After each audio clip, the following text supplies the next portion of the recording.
You are listening to Fantha Tracks.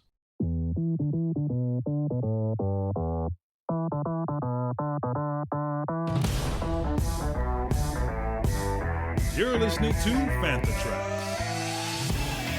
Flip through the galaxy of literature. Welcome to Canon Fodder. Welcome to our panel today celebrating the 40th anniversary of Star Wars Return of the Jedi, and specifically the anthology Star Wars Return of the Jedi from a certain point of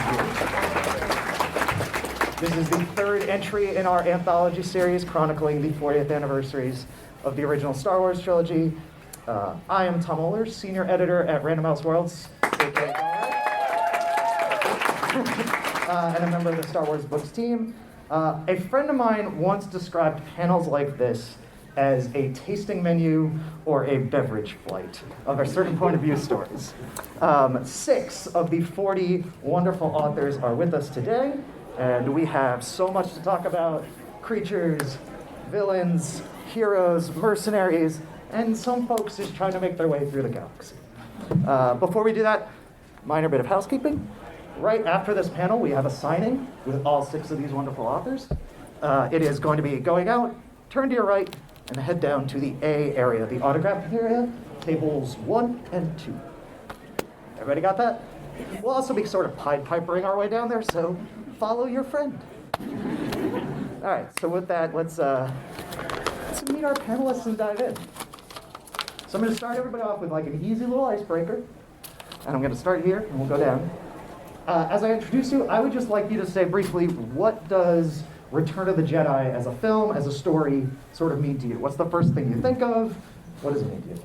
We will start with the wonderful Jason Fry, the author of Kernels and Husks, unveiling the secret lives of Imperial aides to the Emperor.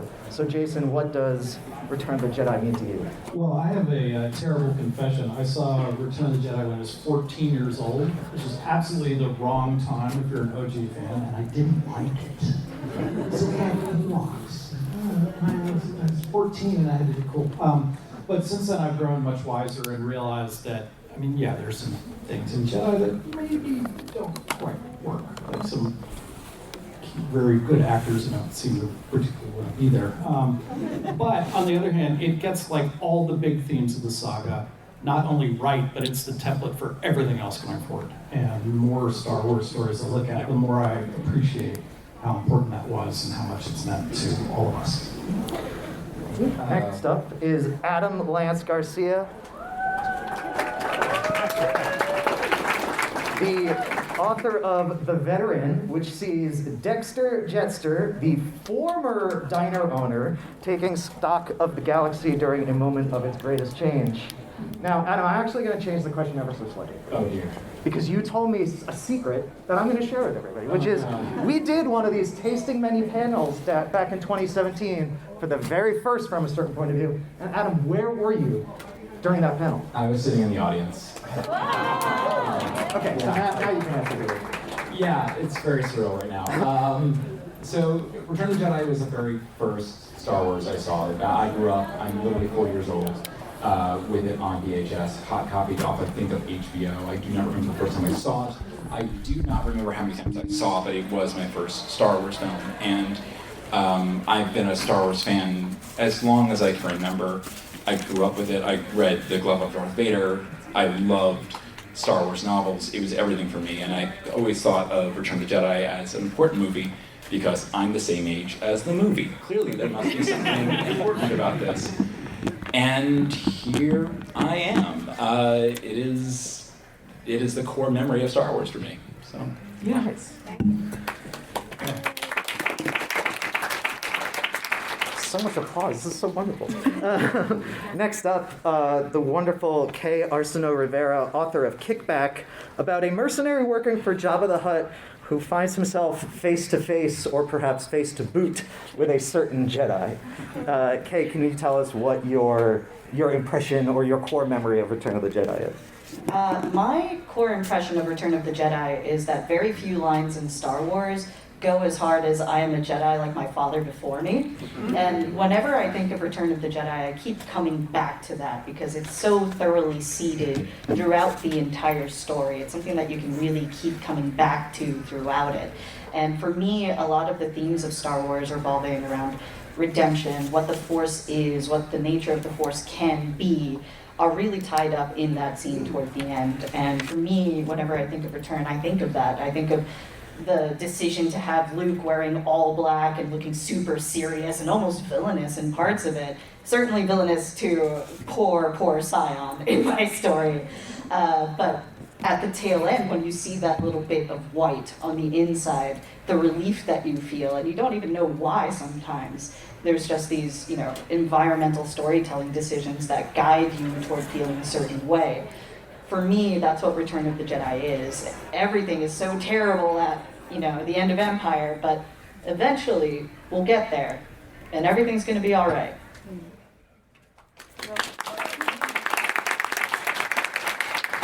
Next up, we have Tara Sim, the author of Reputation, starring just a simple man trying to make his way through the galaxy and complete his bounty, Boba Fett.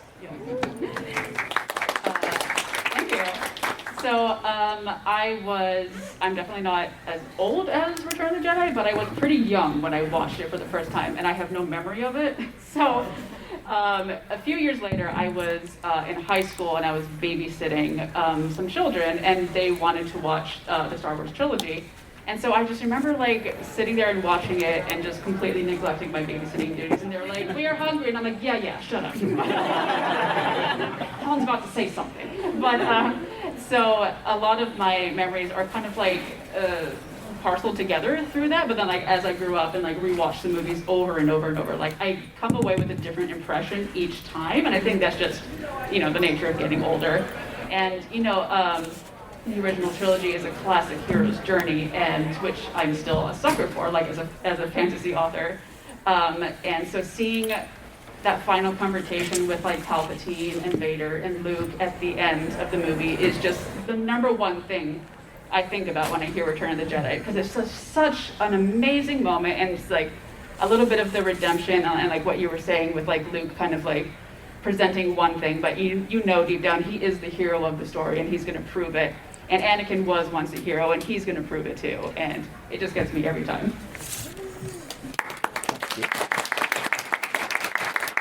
Next up, Sarah Glenn Marsh, the author of Everyone's a Critic, delving into the mind of Jabba's erstwhile jester and companion, the esteemed Salacious B. Crumb. And I really want to say Esquire after that, but I'm not really sure why. All right, so Return of the Jedi, similar to Tara, I was pretty young when my parents were like, "We've got to show you something really important. This is some really good stuff. We're going to put you onto it." I think Phantom Menace was about to come out, and they did not want me to see that movie until I had seen the original trilogy. They were like, "We want you to see these films. This is the necessary order." So they sat me down and I watched them, and then I can remember escaping from Christmas parties, relatives coming over, to shut myself in my room with my Star Wars VHS and watch Return of the Jedi on repeat.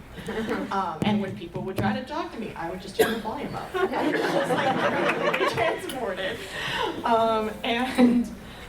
The wonderful folks before me have touched on it, but when I think of Return of the Jedi specifically, I think of redemption, of Anakin's redemption, and how, love was his weakness, and then also what causes him to do the right thing in the end and saves him.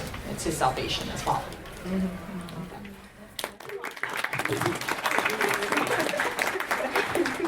And last but absolutely not least, the wonderful Danielle Paige, the author of The Chronicler, which explores the role of history and storytelling within Star Wars through the eyes of the rebel Doramar. Danielle, what does Return of the Jedi mean to you? Star Wars means childhood. I remember seeing Return of the Jedi. It was my first Star Wars movie, and I was in the back of my parents' Grand Prix in Columbus, Ohio, and my sister and I were wearing our pajamas.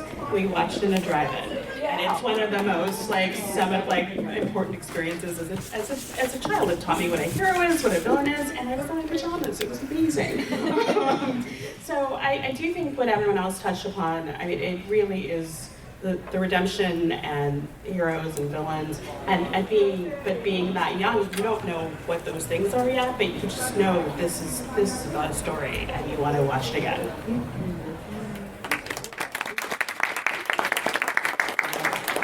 All right, that was the easy question. Now we're going to get into the harder stuff. And I want to start with Danielle for this next question, because one of the cool things that I get to see as the editor of many of these stories is the very first time that the idea comes in for what character they want to do, what story they want to tell, what scene they want to cover. And I kind of get the first look at it. And what I love most about all of the books, all the stories in all three of these, but particularly this one, is the downright audacity that many of you had with the kind of story that you pitched. And so Danielle, I want to start with you with this question, which is, you sent us in a pitch and you said, I want to do an original character, cool, and they're going to show up and they're going to meet Han, okay, Lando, okay, Mon Mothma, okay, Luke, and Leia. And they are going to have conversations with all of these people. Tell me how you landed on that idea. I also tried to get the droids, too. You did also try to get the droids. We ultimately did not do the droids. But what brought you to that character and that core idea? I got the Star Wars call. I mean, you want to pitch and get to talk to those characters. For me, it was just the idea that I get to write the story. Please, please, please, please, please let me write Leia and Lando and Han and Luke. Please. And you guys said yes. So in creating a story, and I thought, I want to see in this new world, like it's a rebellion, and they're trying to create something new. Isn't there someone who's taking down notes? Isn't there someone who's trying to write down the truth? Because they don't know if they're going to survive, but they want the idea to survive. So that was my pitch, and I was so honored that you said yes. It was really great. And also, I mean, you were like, I want to tell a story about stories to a book editor. So it was a pretty easy yes. And I want to hear from everyone, but the next person I definitely want to hear from is Kay, because the audacity of your story pitch was, I want to write about the guy who Luke Skywalker kicks in the face. And on first blush, when you look across all of the characters and all the scenes and all the moments of Return of the Jedi that you could say, oh my gosh, that character. What drew you to that one? Because I can tell you that is the story of all 40 that if you had asked me before this project, said, hey, bet on what characters people asked for, we never would have guessed somebody like that. So I want to know, where did the gentleman who gets kickback come from? So after I got the call to write for Star Wars and fell to my knees in a mall food court in gratitude, the next thing I did was I called up the biggest Star Wars nerd friend I had, and I was like, we're watching Return of the Jedi like 4 times. I'm sorry. We've got to do this. I've got to pick a guy. And of course, in Star Wars, we have this pleasant epidemic of having weird little guys just strewn throughout who all have their own names and backstories, and I was kind of shocked that this guy didn't. Because if you pop Return of the Jedi into most GIF generators, he's right there. Like, we're talking about him like he's a minor character. And he is, but he's a major meme, especially if you are. So even though I was rewatching Return of the Jedi, I was like, oh, okay, I mean, I could try to pitch for Vader, that would be audacious of me now, wouldn't it? There's so many characters throughout that I was like, there's a little story there, there's a story here, I could write about the Rancor, Rancors are cool. But in my heart, I kind of just kept coming back to this weird little guy, and I just wanted to know his story. And to me, like, redemption and all of that is the top line Return of the Jedi thing. And then below that is this guy.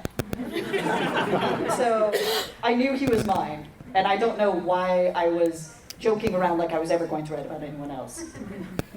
You did say that you would write about other people, so that wasn't true. That's fine. That's fine. It was a great choice. It was so good. And that's one of the wonderful things about this project is we always tried to push as much of the decision-making and what stories are we telling, what characters and what scenes into the hands of the authors, because we could not have ever come up with that character. And thus could never have come up with a story the way that you did. So that was really great. Does anyone else have a really interesting anecdote about how you landed on your character, or how you decided to choose your particular character. Adam, I can see your face. It's like, I can see it. I can see it on your face.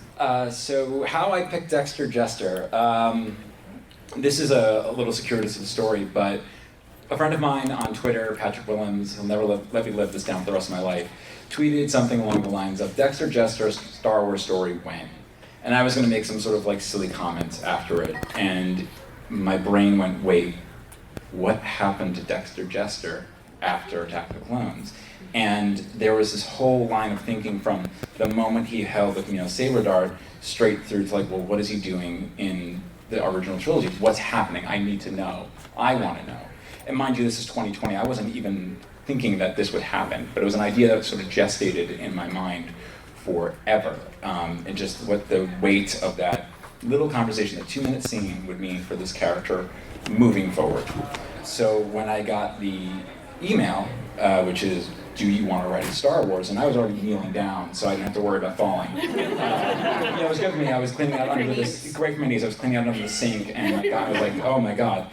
I almost instantly wrote back to Elizabeth Schaefer, I want to write Dexter Jester during the celebration of Coruscant, because even like Claudia Gray had done Master and Apprentice in the very first one, Chuck Wendig did Jar Jar in Aftermath, and I loved seeing sort of the prequel characters in the original trilogy, or like what Adam Christopher does and showing the sequel characters in the original trilogy. I love mixing and matching eras, but more than that, I felt there was the weight of this casual conversation of something that meant nothing, and then seeing from there the rise of the Clone Wars, the fall of the Jedi, the rise of the Empire, billions of people dying from the Death Stars.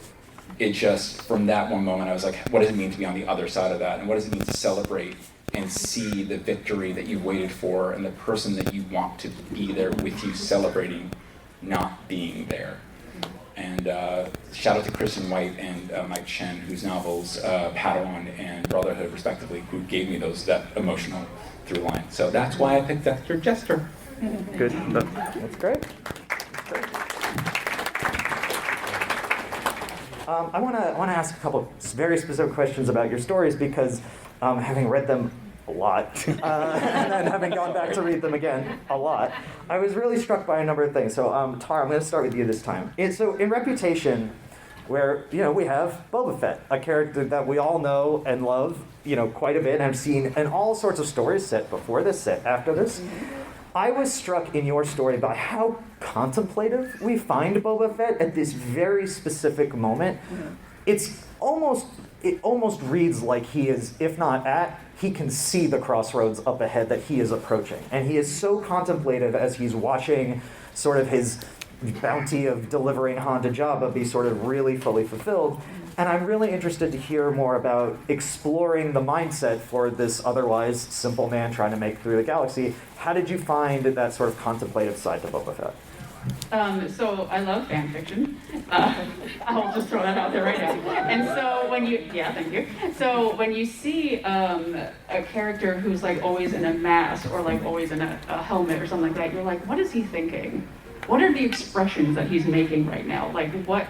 I need to get in there. I need to, dig my little raccoon claws in there and like figure out what exactly you're feeling right now. Give me your emotions. And so like I kind of went that approach for Boba Fett, because he's so much of an enigma in the original trilogy. Like if you don't watch the prequel trilogy at all, don't watch any like additional stuff about him, don't really know his lore, you're just like, he's just a bounty hunter. Like he is, a simple man, but he's really not simple. Like his background, his lore is incredibly complicated. So I wanted to kind of add that flavor to his thoughts and how he's kind of like not only thinking about himself, but like other people like Han and like, even like the Twi'leks and stuff and like their, whole trading system or whatever. Like he is like looking at the galaxy in like a very like, he's very observant, but he's not really like on either side of this conflict. He's just like, he is bound to himself and nobody else. And like, to have him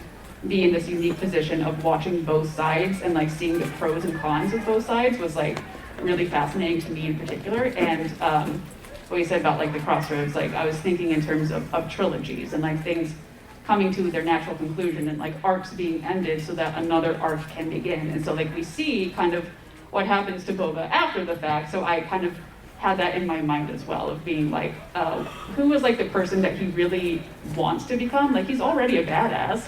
Like he already knows how to fight. He's like very good at what he does. But like what else does he want?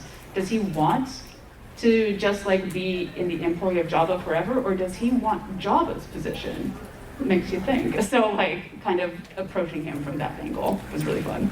That's great. And I love what you said about the idea of, you know, finding a way into characters who wear masks. And I actually think that that dovetails really nicely, Sarah, with your story of Salacious Crumb, because Salacious doesn't wear a mask, but Salacious is a creature and he speaks a language that none of us can understand. So we have a similar challenge of, and I'm really interested to hear, how do you go about not just getting into that kind of character's head, but creating empathy for us when otherwise, when we're watching Salacious on screen, we don't really understand him. And so our ability to connect with him, aside from the sort of comedy, the physical, you know, visual comedy he brings. So how did you go about trying to create empathy and connect readers to Salacious? All right. Well, I mean, that's why I even, you know, wanted to write him. I was so curious, like, what he was thinking about. I'm like, why is he, like, he's laughing. He's, like, having a great time in this, I mean, admittedly pretty horrible place. And I was so curious to, like, get inside that head. And then when I was going to develop this story, you know, I knew I was writing a creature. The guideline that I was given from you all was that he has about the intelligence of a pretty smart dog. So this is the angle from which I approach it. I rescue dogs. I have a lot of dogs. I spend a lot of time with dogs and a lot of time with animals. So approaching Salacious with this sort of mindset of like, he's about as smart as a dog. Well, dogs are incredibly loyal. And the thing about dogs, they love their person. Doesn't matter what their person, their master looks like, doesn't matter what kind of day they're having, they think that they are wonderful. And so that is what helped me to sort of get inside Salacious's head and sort of figure out how he's viewing everything. And it was really strange to find myself like in his head viewing Jabba as this like incredibly lovely, magnificent being, because those are not words I would ever use about him. And so, but I began to, you know, in having empathy for Salacious, I started to be like, wow, what a magnificent being. Yeah, it was a trip. Well, it also speaks to like the sort of challenge, particularly when you are taking a creature and giving them life in prose, is we still want them to feel like a creature. We don't want Salacious, and I know that's something we talked about, is like, we don't want Salacious to sound like a human, because then he's not Salacious anymore, right? Right. I'm also learning that there were not enough dog pictures sent to your book editors during the story process. Well, I got him in space. We'll Okay, make up for it. seems like we should have had more of those during the editorial process. Jason, you and I had a very funny conversation about your story, which is about this group of aides and hangers-on and sort of advisors to the Emperor who are traveling with him to, you know, visit the second Death Star and make the rounds. And the kind of conversation that you and I had was, what is the point of these people? Like, what does this all-powerful Emperor need with these dudes in funny hats? And so I'm interested in how you went about trying to decipher exactly what it is that these guys did and why they were there. And also, if you could, as a sub-question, please, if I remember correctly, I believe part of the inspiration for your story involves murder that you read about in some way. I want to hear all the things about this. The Imperial Advisors, or in 1985, as Kenner styled them, the Imperial dignitaries. It's actually, the way I found my way into that story was not so much what they do, but the fact that it kind of doesn't matter, which was interesting. Like, the first thing I did, I kind of cut my teeth as a Star Wars lore author, or I call it sometimes nonfiction fiction. And so the first thing I did, of course, was go back and like look at all the material about these guys, and you know, they're the minister of so-and-so and this and that and all that. But the way I really found my way into the story was that wasn't the important part. The important part was that they didn't really matter. They were just kind of yes people and sounding boards for this monstrous, all-powerful emperor, and then thinking about like what that would mean to them. And the reason they all kind of act like crabs in a bucket is because they have no power and they know it. So the only thing they can really do is kind of scratch and claw at each other, which once I got that through my head, not only kind of simplified finding the story, but also, it was so much fun. You could just have them kind of go at each other, kind of stuck like in the little minibus together, waiting for the emperor to come out of the back. As for the murder part, I think a rule, I think all my fellow authors would agree with me, is like stuff that bothers you and you can't get out of your head, that's an excellent signal of something you want to write with. And I've been reading about, this happens unfortunately all too often, is people in farm communities are clearing out silos and they get killed. Because this is incredibly dangerous work, and you can wind up trapped. And the physics of getting trapped in corn or wheat or anything else are not what you'd expect. The dangers work a little differently than you might think. So that was, I kind of read about all this and was really haunted by those stories. And also that, the government keeps, I promise this won't get political, but the government keeps trying to like put down rules around what you can and can't do. And a lot of these farming communities and families, even people who've lost people, don't want to do it. They think that's not their business. And I thought, and that was interesting too. And reading some of these accounts, I couldn't get them out of my head. And then, I don't know, because I'm wired strangely, and inevitably came the thought like, could you murder someone that way? And then once I got that out of when I realized I couldn't get that out of my head, then the only way to do it was to find a story and tell that, and find a character sufficiently monstrous that it would seem like an answer. Did anybody else have anything that like bothered you that served as like an inspiration or a nugget for part of this story or for part of your story?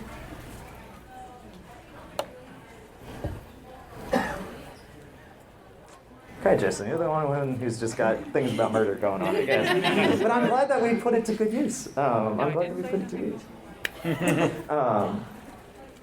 I've noticed something kind of interesting, and I guess we could start with either Tara or Adam for this, which is both of you took on the task of digging into the head of a character that is really well known between Boba Fett and X, has a lot of backstory, has a lot of forward story in the case of Boba Fett, I guess, from their story, and is just generally well traveled.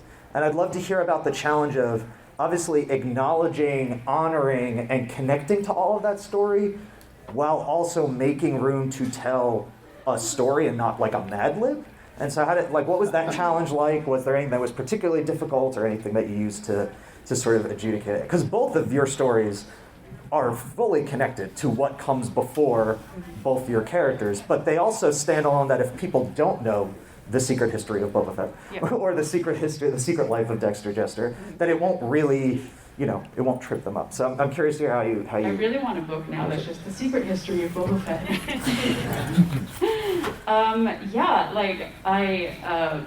Relating to the question that people answered before of how did you come to ask for this character? Originally, I thought I would get Stormtrooper number 46 or something like that. I was like, surely they don't trust me to do it. And they were like, no, the character roster is pretty open. And I was like, Boba Fett. they were like, yeah, sure. And I was like, oh my God, I'm getting away with something right here. But I've always been fascinated with Boba Fett, again, because the helmet and what are you thinking? What are your expressions beyond there? And I have a really, I remember more about the prequel trilogy because it came out when I was in middle school and it was a really big deal. And so I have most of my Boba Fett memories are actually from the prequel trilogy and the original trilogy. So, but obviously I had rewatched the original trilogy many, many times after that. And so kind of knowing what I knew, but knowing that other people might not know, for example, the comics, the War of the Bounty Hunters, a lot of people probably wouldn't have read those. But I wanted to still honor them in the story because after he secures Han Solo then immediately gets stolen. And so Boba Fett goes on this wild goose chase to get Han back. And so I kind of wanted to address the comics, address his lore, address the things that had happened to him, in the original trilogy in a way that like casual Star Wars fans would like not be confused by, and so that was like a little bit of a challenge, but like a fun challenge. And so it was really cool to kind of knowing everything that I knew kind of like made it easier to just kind of be like, what would Boba think here? I think he would think this. I kind of look back at a lot of the, originally when I first pitched this, all the from a certain point of view stories that I really love is the remit of what is the story of Star Wars from this one specific character's point of view. And so what I did was in writing it, I obviously read Brotherhood, I had read Padawan, I rewatched Attack of the Clones over and over and over again. But the remit of this specific book is making sure that it's this chapter at this point. And what I'm not going to sit down and pin everything down for everyone else. I wanted to pin down what Dexter was thinking at this moment, at that time. And it was very important for me to make sure that the emotion of this character was true. Once you understand his emotion, what he's going through, his arc through this narrative, everything else becomes sort of like the flavoring on top of it, because you have the core emotion, the core feeling. And you can sprinkle that in, the fact that Obi-Wan happened, that he met at the diner, the fall of the Jedi Order, and Revenge of the Sith. These little droplets of information to help give you context of where he's gone and where he's going through. I didn't want to pin anything down. There's my own headcanon in that about what happened for Dex in between those eras. But I like to your point, I didn't want it to be a Mad Libs. I wanted you to know what it felt like to be Dexter Jester so many decades later. And everything else, it become fan service in a way that like didn't mean anything to Dex. And I'm not immune to that. Like, I almost put a Whalodon in because I'm a huge fan of the Glove of Darth Vader and I wanted to have that in there, but it didn't mean anything to Dex. So everything I put in, from the High Republic to the Fall of the Starlight Beacon, the High Republic's great, read it. But everything about, I just kind of put in, I made sure that it connected to where Dexter Jester was at that point in his life, and understanding how far the galaxy has come and how much he's lost. And everything else, the audience, I mean, if you don't know who Dexter Jester is, this story should tell you who he is, but anything else beyond Return of the Jedi, like, if you don't know who Return of the Jedi is, why are you reading this book? Don't say that. But yeah, it was really important to me to make sure that like it all connected to, anything I put in there was connected to his arc and his emotion. Nice. Actually, I would be really curious to find out if anyone's like introduction to Return of the Jedi was this book. I would love that so much. That would be amazing. For everything in one location, daily news, reviews, interviews, podcasts, video, and social media feeds, bookmark FanthaTracks.com for Star Wars news 24/7, 365. So sort of on the other side, and Danielle, I'd love to start with you for this one. There's sort of this group of characters who are completely original characters between Danielle, your story, Kay, your story, and Jason, I guess even your story too, is essentially original, even though we sort of have a frame or two of him in the background with his very funny hat. And so I want to chat about what particular either appeals or challenges did you find in taking a wholly original character and making them feel as a part of Star Wars as Luke or Leia or Wedge or Chewie or the droids?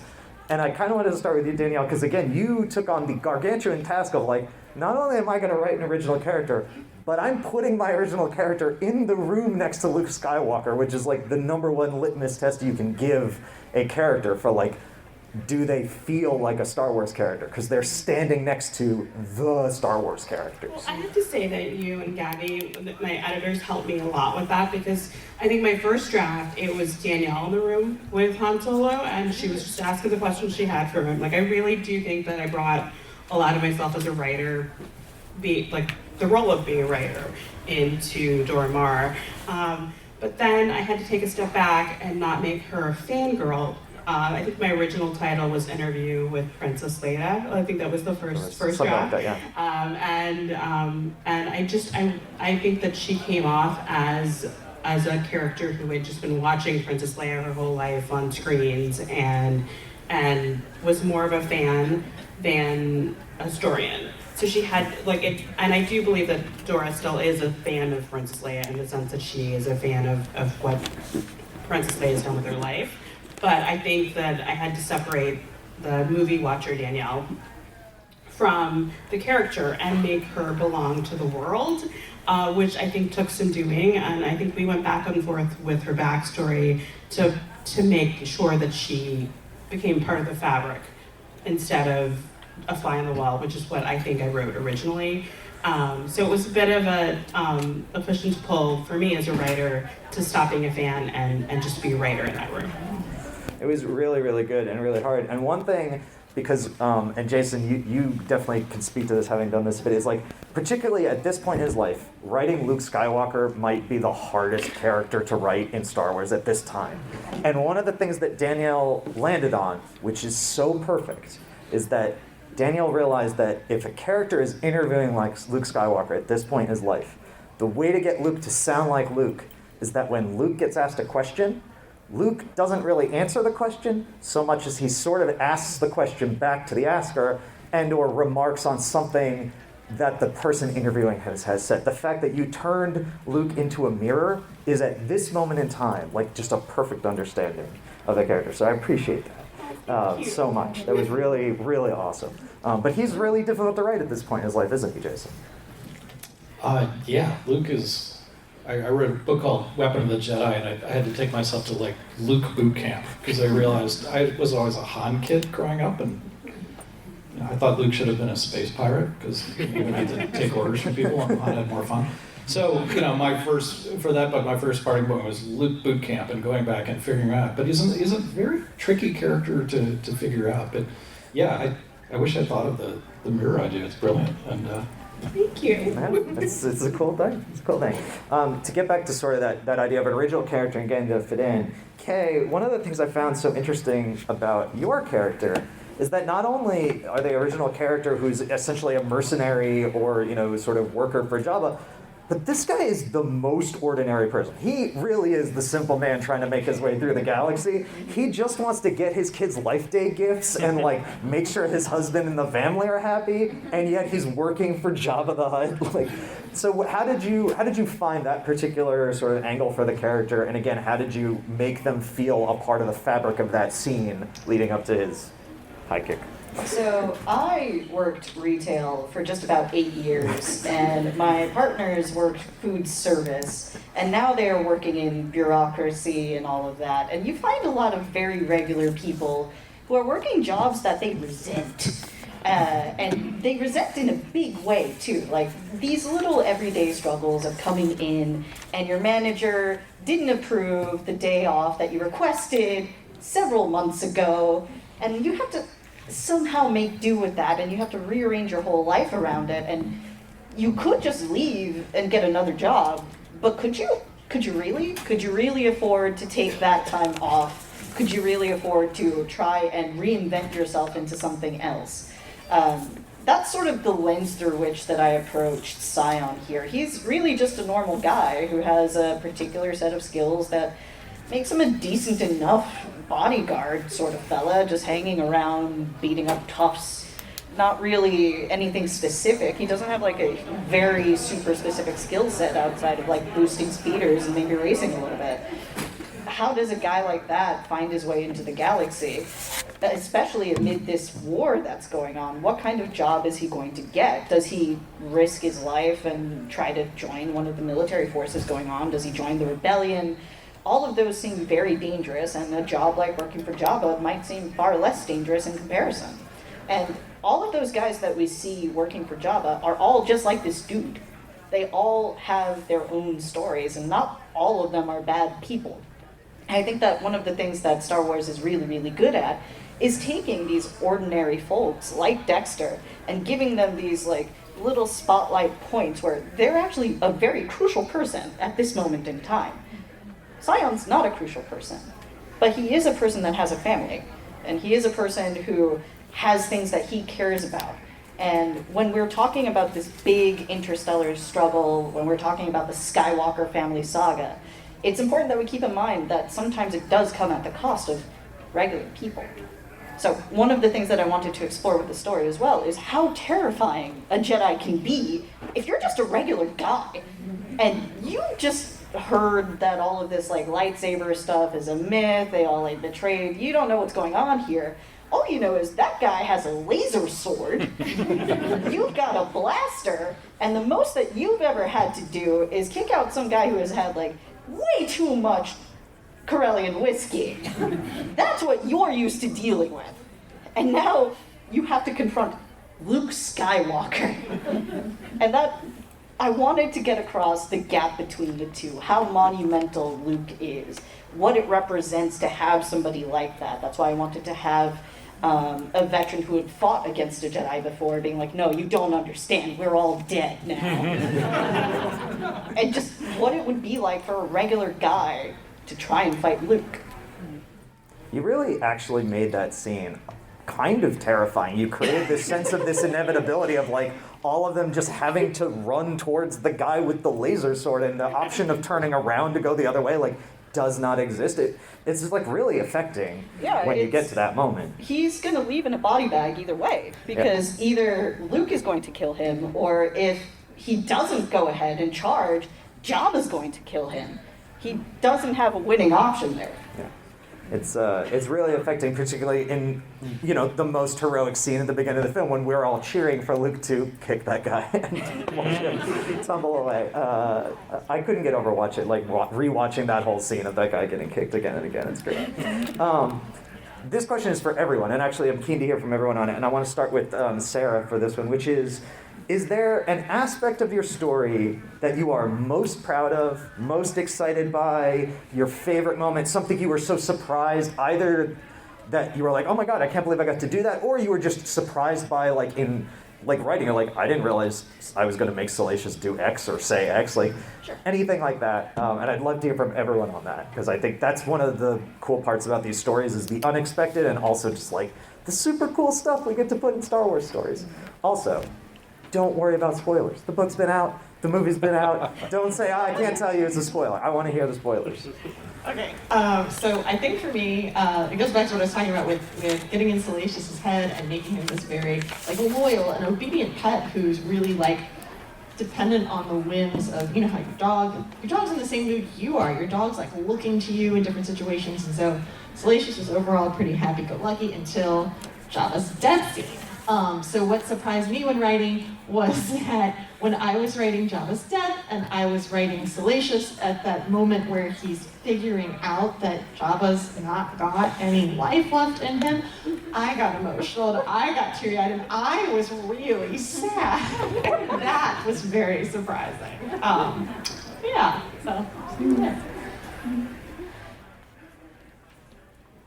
Anybody? Gonna make the whole class talk. I'm going? I think I'm putting you on the spot. Okay, I'll go. I'll take the bullet. I'll take the bullet. That's the Boba Fett way. You got Beskar armor. It's fine. My serious answer is I was actually a bit surprised by how cautious Boba was of Leia. Because when he's standing there, it's my personal headcanon that Boba respects women, just in general. But when it comes to Leia in particular, he's like, this is one that I need to keep my eye on because she will do something. And there's a moment, I think, in the story where I reference Luke, waving her and Boba kind of looking at Leia they're doing something.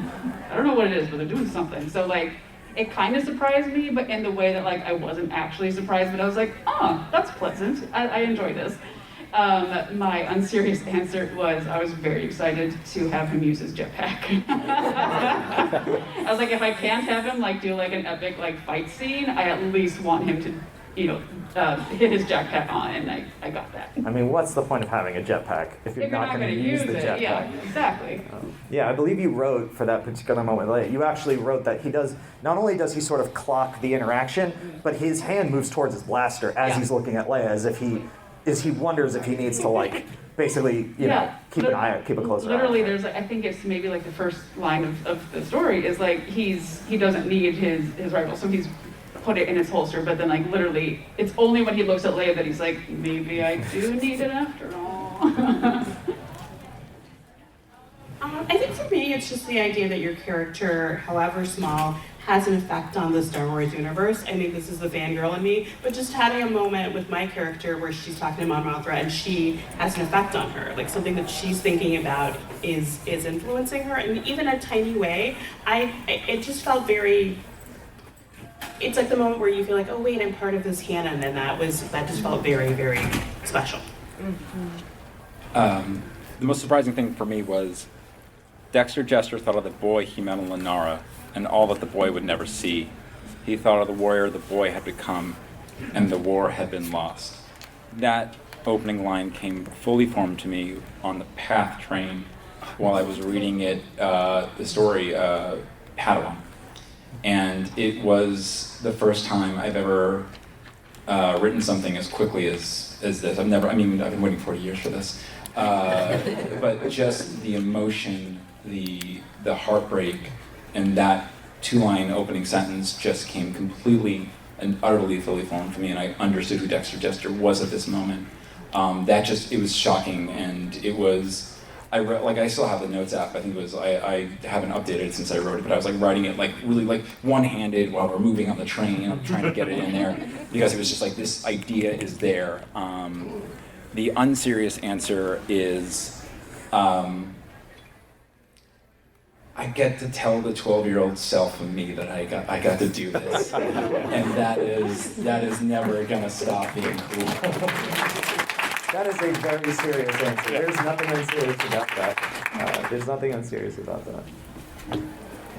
I got you. Thank you.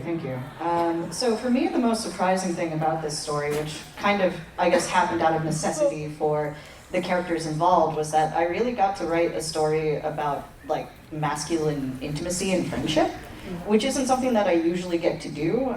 For those of you who are not familiar with me, I write extremely gay fantasy novels featuring women, where it's almost like a reverse Bechdel situation in respects.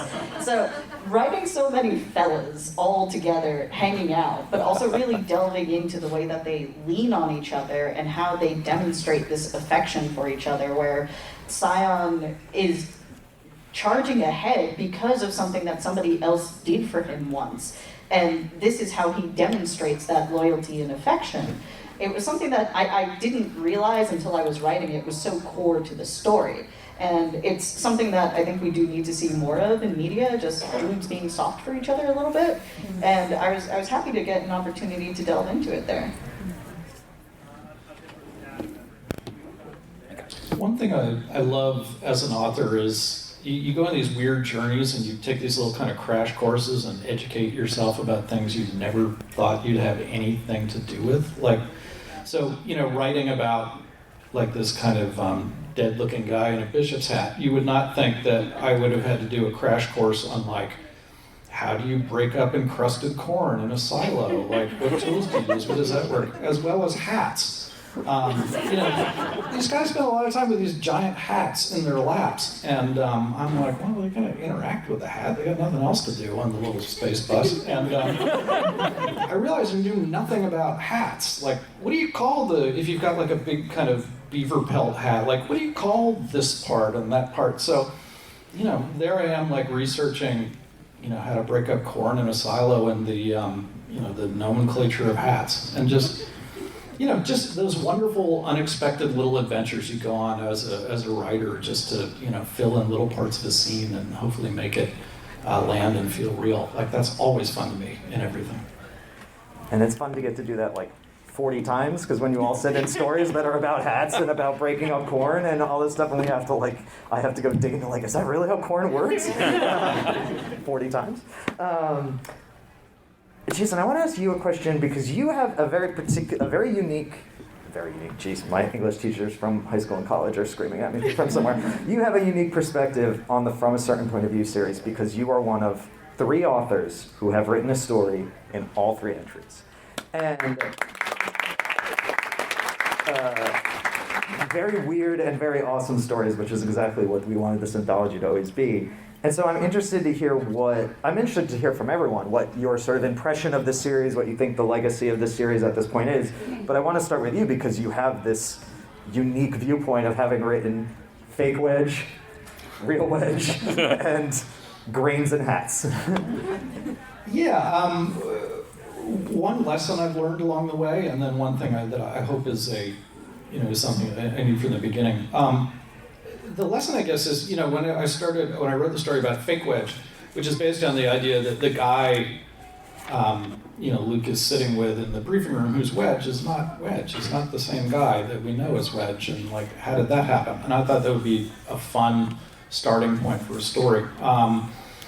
But the first thing I would say is, it's interesting that these stories have been viewed as canon, and you should see the emails I get about them, particularly Fake Wedge.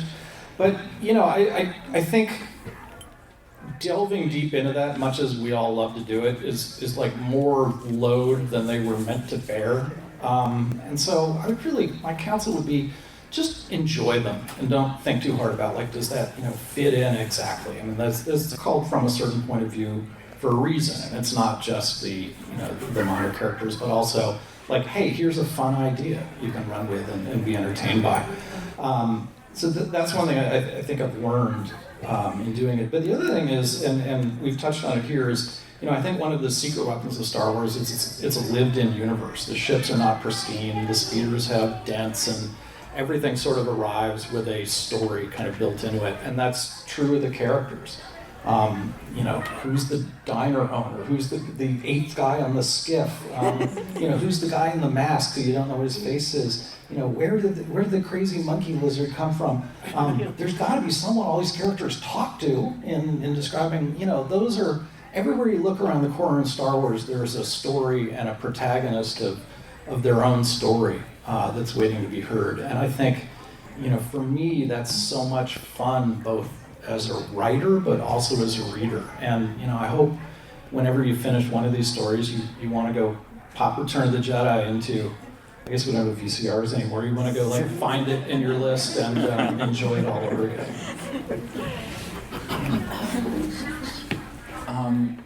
Having grown up reading Tales of from Jabba's Palace and the New Republic and the Empire, those are such seminal stories because it gave you a chance to explore into the universe. To Jason's point, this is such a wonderful tapestry to tell stories on, and there's so many characters in the distance. I mean, from Mos Eisley Cantina to Return of the Jedi to all the way to present day, there's that interesting character that's over there in the background, right there. He is really cool looking, and I want to learn about him. And that's what this allows us to do. We get to explore both the fun and the profound and the terrifying through these characters. I think for me, these books remind me both now from being a fan to now being on the side of the panel, why I love this franchise so much, because I want to keep on exploring it, and I never want to stop exploring it because it's so wonderful. So yeah, that's what these books mean to me. Man, talk about a hard act to follow, you two. Come on. These two gentlemen have put it in a wonderful way. What I will add to that is that not only is Star Wars a universe that's filled with weird little guys and gals, but it's also a universe in which it's very easy to envision yourself. Most of the people in Star Wars do not have special magical powers. Most of them are just people, like you and me, who are existing in one system or another and have decided either to try and get by or to try and do something about it. And for me, a lot of the standout characters in Star Wars that make me go, oh, this is kind of actually what this is all about, is those little guys, like in Obi-Wan, the truck driver who is normal until he starts just spouting imperialist propaganda. I've been in the back of that car. I hate that man in here. And knowing that that guy exists in Star Wars too makes the setting so much more real to me. And so I hope that whenever somebody reads one of our stories, they can come away with that feeling that the universe is a bit more real. And not only that, but that you don't have to be Luke Skywalker. You don't have to be Han Solo. You don't have to be a Vader. You don't even have to be a Moff Tarkin. I really wish you wouldn't be a Moff Tarkin. You could just be a regular person, and that's enough to have a story here. So I want to ask, as we are just close to time, I want to ask one more question. But before I do that, one last bit of housekeeping again. After this, we are going to be going down to the autograph area, the table 1 in the A section there, for a signing with all of these authors. So you will get 6 of the 40 contributors. You will be, on your way to getting all 40. I'm still waiting to meet someone who has gotten all 40 in any of the anthologies. I know someone who has 37 of 43 for the first one, but I've never met anyone who has all 40. And I keep saying I'll have a prize for someone, but luckily I've never had to come up with the prize. But before I ask the last question, the last thing is I want to thank both all the contributors for all of their work, because even though these are short stories, I can tell you they all worked on them as if they were full-length novels. I also want to thank everyone for reading the From a Certain Point of View trilogy. It started as like a dumb, bad idea that we all had. They were like, maybe we'll try this. And then everyone loved it, and we said, I guess we got to do that again. And everybody loved it, and we said, well, we have to do it at least one more time. So we really appreciate how much everyone has embraced this series, because it is a ridiculous amount of fun. But in that vein, for my last question, I'm going to start with Danielle, and we'll just run back towards me. I would love for you to recommend 2 other stories in this particular anthology, and obviously you are not allowed to choose your own. And here, I'll hand the book in case anyone needs it on their pressure. Can I not go first? Do you want to do it? Yeah, I'll do it. All right. So the first one I'm going to recommend is The Extra 5% by N.K. England.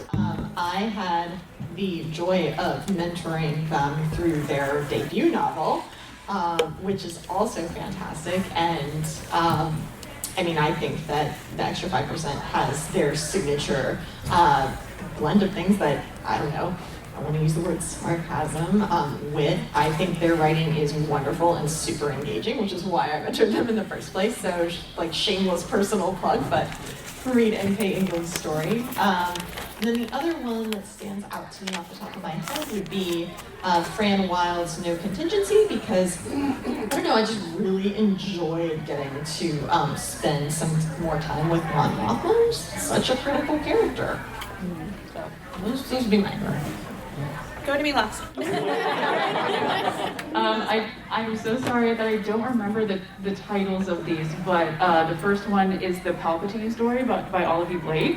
Then Fall Palpatine. The Fall Palpatine, and because like the structure of it is so intriguing, and like I love experimental stuff, and like it scratched that itch. And of course, who doesn't love a good Palpatine story?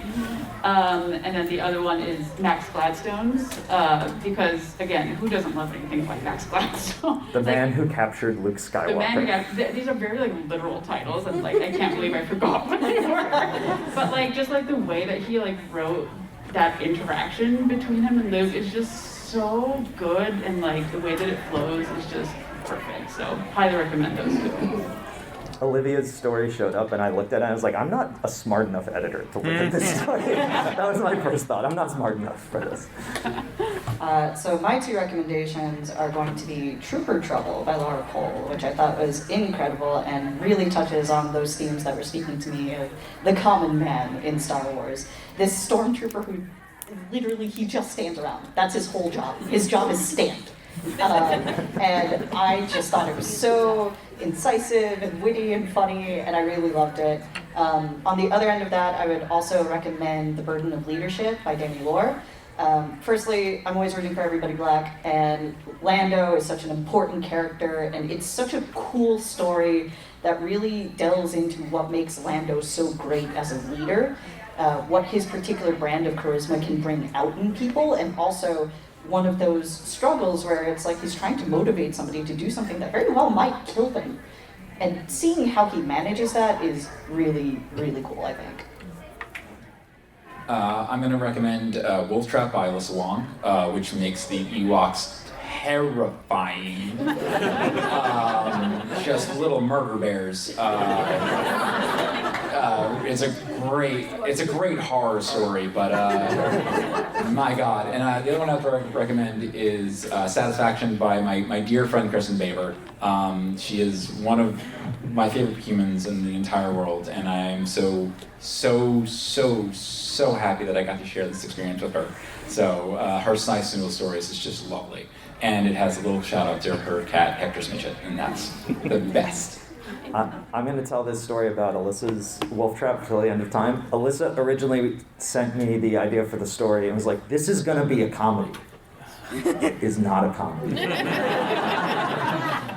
I want you to notice that there's been no overlap in stories, and we didn't plan that out, which is another reason. Go get this book. We had a lot of fun, and hopefully you will too. My two are Fancy Man by Phil Szostak. It's like the movie What's Up, Doc, but with Max Rebo and Gungans, and it's just a delight. And then the other one is the Ballad of Nanta, which, I confessed at the beginning, I was 14 years old and didn't like the Ewoks and frowned my way through it like a little horrible tween. And 40 years later, I'm like crying about the death of an Ewok. So that story just pulled it off, and it's marvelous. And I would also agree, I wanted the Ewok story, the Brand Wild one, I love that one, and the Anakin Skywalker one. Brotherhood by Mike Chen. Yeah, how many people who've read Brotherhood feel that they've been victimized from it? Just show of hands. I'm gonna let Mike Chen know afterwards. Yep, everybody up. Yeah, you figured it. I will just note the Return of the Will story by Tom Engelberger. If only because we went to Tom at the first From a Certain Point of View, so we had this really wild idea. What if you wrote a story from the perspective of the people who are writing the crawl for Star Wars? And if you've read anything by Tom Engelberger, you would know that Tom Engelberger is quite literally the perfect person to ask to do that. And every single time we did one of these, I would go back to Tom and I'd say, hey, Tom, would you like to do that again? And not only would he say yes, but he'd basically just send me the story. Like, no pitch, no discussion, just like, yeah, here it is. Like, as if he had written it 3 years ago and he was waiting. And then last but not least, I will say, When Fire Marked the Sky by M.M. Echo Candon, which is a Wedge Antilles story, if for no other reason that I'm not really sure I'm not sure we're allowed to make a From a Certain Point of View book without Wedge Antilles, and we certainly weren't going to try for the last one. But her taking on the weight of Wedge from what we knew from your story in Empire Strikes Back and everything before that was just unbelievably telling. So those are our choices, but honestly, it's a love letter to Star Wars. It's a love letter to everyone who makes Star Wars and everyone who loves Star Wars. So in that vein, thank you all for coming today. Thank you so much for reading the book and supporting our authors. And we hope to see you at the signing in a few minutes. Thank you. And thank you, Tom, our supporter.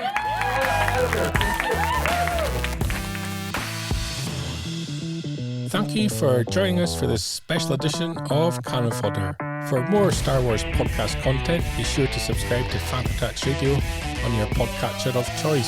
Subscribe to all our social media at links.fanthatracks.com. Be sure to be checking out fanthatracks.com daily for all your latest Star Wars news. And you can also join us live on YouTube for Good Morning Tatooine every Sunday evening at youtube.com/FanthaTracksTV.